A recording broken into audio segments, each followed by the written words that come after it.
చంద్రగిరి నియోజకవర్గం అభివృద్ధికి ప్రజలందరూ పార్టీలకు అతీతంగా సహకరించాలని చంద్రగిరి ఎమ్మెల్యే పులివర్తి నాని పిలుపునిచ్చారు.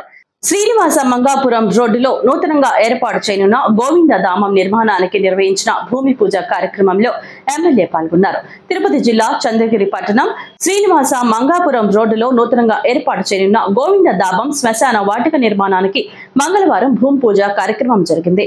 ఈ కార్యక్రమానికి చంద్రగిరి శాసనసభ్యులు పులివర్తి నాని, జిల్లా కలెక్టర్ వెంకటేశ్వర్లు ముఖ్య అతిథులుగా హాజరయ్యారు. వారికి స్థానిక కూటమి నాయకులు స్వాగతం పలికారు. అనంతరం భూమి పూజ కార్యక్రమంలో పాల్గొన్నారు. ఈ సందర్భంగా వారు మాట్లాడారు. చంద్రగిరి పట్టణంలో ప్రజల ప్రధాన సమస్య తాగునీటి సమస్య అని, తాగునీటి సమస్యను వీలైనంత త్వరగా పరిష్కరించేందుకు కృషి చేస్తామన్నారు.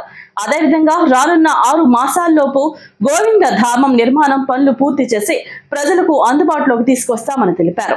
నియోజకవర్గం అభివృద్ధికి ప్రజలందరూ పార్టీలకు అతీతంగా సహకరించాలని కోరారు. గోవింద ధామం నిర్మాణానికి కొంతమంది దాతలు ముందుకు వచ్చి అందజేసిన విరాళాలను వారు స్వీకరించారు. అయిన ఆ రోజు నుంచి రమేష్ అన్న కావచ్చు, లేదా నారాజ్ అన్న గారు కావచ్చు, లేదంటే ఓంకార్ కావచ్చు, మిగిలిన జనార్దన్ అన్న గానీ, డాక్టర్ వాసు గారు గానీ, అందరూ దాంట్లో ఉన్న సభ్యులందరూ కూడా వాళ్ళ పని వాళ్ళు చేశారు. ఆడిటర్ సుదర్శన్ గారు మేజర్, ఆయన పాత్ర ఇక్కడ రాలే ఈరోజు, మర్చిపోయినట్లు చెప్పేది. ఆడిట్ చెప్పారనా, దాన్ని కూడా ఆర్టీసీకి ఇస్తాను, ఆర్టీసీ డిపోకి. అది కూడా ఏంటంటే టౌన్ ఇట్లా విస్తీర్ణం చెందుతా ఉంటుంది. దీని తర్వాత చంద్రగిరి టౌన్ లో మేజర్ గా మనకు వాటర్ సమస్య కొన్ని చోట్ల ఉంది. ఆ వాటర్ సమస్యను కూడా ఏ విధంగా తీర్చాలని కూడా ప్రణాళిక చేస్తా ఉన్నాం. అది కానీ అయిపోయిందంటే మన చంద్రగిరి పట్టణానికి కానీ చంద్రగిరి లో ఉండే హెడ్ క్వార్టర్స్ కి, అంటే గుండికాయ లాంటి దానికి కూడా ఎటువంటి ఇబ్బంది లేకుండా చేసేదానికి మనందరూ బాగుంటుంది. కాబట్టి మీరందరూ పార్టీల అతీతంగా సహకారం ఇవ్వాలని కూడా కోరుకుంటున్నా. చేస్తున్నటువంటి అభివృద్ధిలో నా వంతు ఎంత ఉందో అంత వంతు ప్రభుత్వ పరంగా మన ముఖ్యమంత్రి గారు చెప్పిన ప్రకారం ఈరోజు కలెక్టర్ గారు మనం చేస్తున్నారు. కాబట్టి మీ ద్వారా కలెక్టర్ గారికి కృతజ్ఞతలు తెలియజేసుకుంటూ ఇప్పుడు మనం కలెక్టర్ గారిని మాట్లాడవలసిందిగా కోరుతున్నాం. చేయాలని గౌరవ శాసనసభ్యులు గారు ఆల్మోస్ట్ 4-5 నెలల నుంచి నిరంతరంగా ఎట్లా చేస్తే బాగుంటుంది, ముందు ఈ భూమి గుర్తించే ముందు వేరేది అనుకున్నాను, కానీ అది వర్కౌట్ అవ్వకపోవడంతో మళ్ళీ ఎట్లా చేయాలి, ఇది ఖచ్చితంగా చాలా అవసరం ఉంది. చాలా రోజుల నుంచి, చాలా సంవత్సరాల నుంచి ఇక్కడ స్వర్ణముఖి నదిలో వాడటం, దానివల్ల వర్షాకాలంలో చాలా అనేకమైనటువంటి ఇబ్బందులు, అంటే ఏదైనా జరిగినప్పుడు ఇట్లాంటి కార్యక్రమాలు గౌరవప్రదంగా మనం చేసుకుంటా ఉంటాం మన హిందూ సాంప్రదాయం ప్రకారం.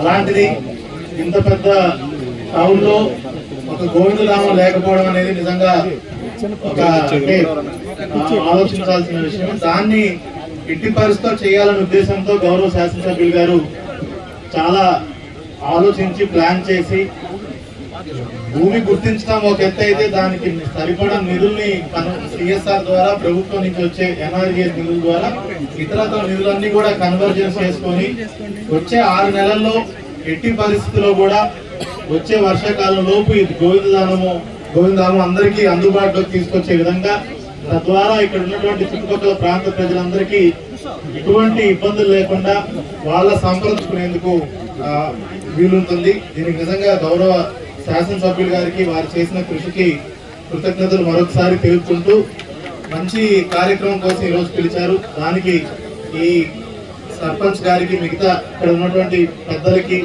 అధికారులకి, తహసీల్దార్ గారికి కూడా నిజంగా చాలా కృషి ఉంది. ఇందులో మరొకసారి అందరికీ కూడా కృతజ్ఞతలు తెలుపుకుంటూ ఒక మంచి కార్యక్రమానికి పిలిపించినందుకు ధన్యవాదాలు తెలియజేసుకుంటున్నాం. నగేష్ గారు 50,000 నోటు 16, రమణమూర్తి నాయుడు 10,000 నోటు 16, మునికృష్ణయ్య గారు 10,000 నోటు 16. ఖాళీ చేతులతో వెళ్ళకూడదని మా ఫ్రెండ్స్ అందరినీ రిక్వెస్ట్ చేసి ₹1,00,000 దాకా మార్నింగ్ కలెక్ట్ చేసుకొచ్చాను. అదేవిధంగా మా పూర్వ విద్యార్థులు కూడా ఇక్కడ వివరాలను అందజేస్తారని తెలియజేస్తున్నాను. నమస్తే.